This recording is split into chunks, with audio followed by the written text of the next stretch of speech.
അയ്യോ അയ്യോ എന്തൊരു പല്ലുവേദന എൻ്റെ അമ്മേ. അയ്യോ പല്ല് വേദനിച്ചിട്ട് വയ്യേ.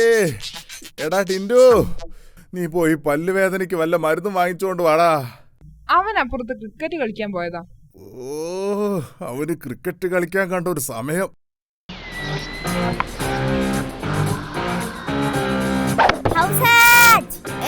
ഔട്ടൊന്നുമല്ല, കള്ളക്കളി കള്ളക്കളി ഔട്ടാണ്. ദേ ഒരു വിക്കറ്റ് വീണത് കണ്ടില്ലേ?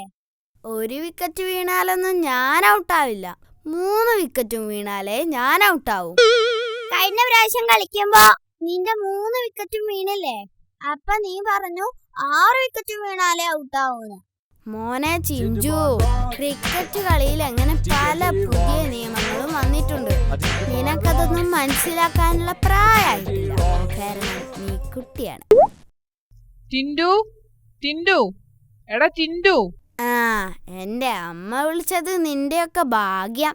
ക്രിക്കറ്റ് കളിയിലെ ബാക്കി നിയമങ്ങൾ ഞാൻ വന്നിട്ട് പറഞ്ഞുതരാം. എന്താ അമ്മേ? എടാ നിന്നെ അച്ഛൻ വിളിക്കുന്നു. അച്ഛന് ഭയങ്കര പല്ലുവേദനയാ. എന്താ അച്ഛാ വിളിച്ചത്? എടാ ടിൻഡു, അച്ഛന് ഭയങ്കര പല്ലുവേദന. നീ പോയി പൽപ്പൊടി വാങ്ങിച്ചോണ്ട് വാ. പൽപ്പൊടി ഇവിടെ ഉണ്ടച്ചാ. ഇവിടെ ഉണ്ടോ? അതെന്ന് വാങ്ങിച്ചതാടാ? ആ, കഴിഞ്ഞ ആഴ്ച എന്റെ ഒരു പല്ല് പോയില്ലേ, ആ പല്ല് ഞാൻ ഇടിച്ച് പൊടിച്ചു ഒരു ഹോർലിക്സിന്റെ കുപ്പിയിലാക്കി വെച്ചിട്ടുണ്ട്. അത് പോരെ അച്ഛാ? ഓ, ഇവനെ കൊണ്ട് ഞാൻ തോറ്റു. എടാ ടിൻഡു, നീ മെഡിക്കൽ ഷോപ്പിൽ പോയി ഒരു പാക്കറ്റ് പൽപ്പൊടി വാങ്ങിച്ചോണ്ട് വാ. ശരി അച്ഛാ. ആ ടിൻഡു, പൽപ്പൊടി ആർക്കാന്ന് ചോദിച്ചാ നിന്റെ അച്ഛനാണെന്ന് പറഞ്ഞാ മതി കേട്ടോ. ആ ശരി അച്ഛാ, ഓക്കേ. ഓ, ഇവന് ഒരു പൽപ്പൊടി വാങ്ങാന്ന് പറഞ്ഞയച്ചിട്ട് നേരം കുറെ ആയല്ലോ. എവിടെ പോയി കിടക്കുകയാണാവോ? നീ എന്തിനാടാ ഇങ്ങനെ കരയുന്നത്? നീ പൽപ്പൊടി വാങ്ങിയില്ലേ? അയാള് മരുന്ന് തന്നില്ല അച്ഛാ. മരുന്ന് തന്നില്ല എന്ന് മാത്രല്ല, അയാൾ എന്നെ തല്ലുകയും ചെയ്തു. തല്ലിയോ? എടാ നീ ആ ജംഗ്ഷനിലെ കുമാരന്റെ മെഡിക്കൽ ഷോപ്പിൽ തന്നെയല്ലേ പോയത്? ആ, അവിടെ തന്നെ. ഞാൻ പൽപ്പൊടി വേണമെന്ന് പറഞ്ഞു.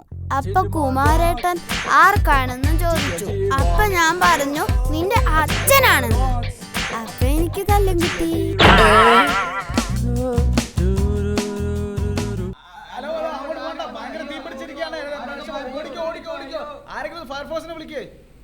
ചേട്ടാ, ഞാൻ ഫയർഫോഴ്സിനെ വിവരം അറിയിച്ചിട്ടുണ്ട്. ഇപ്പൊ വരുമായിരിക്കും.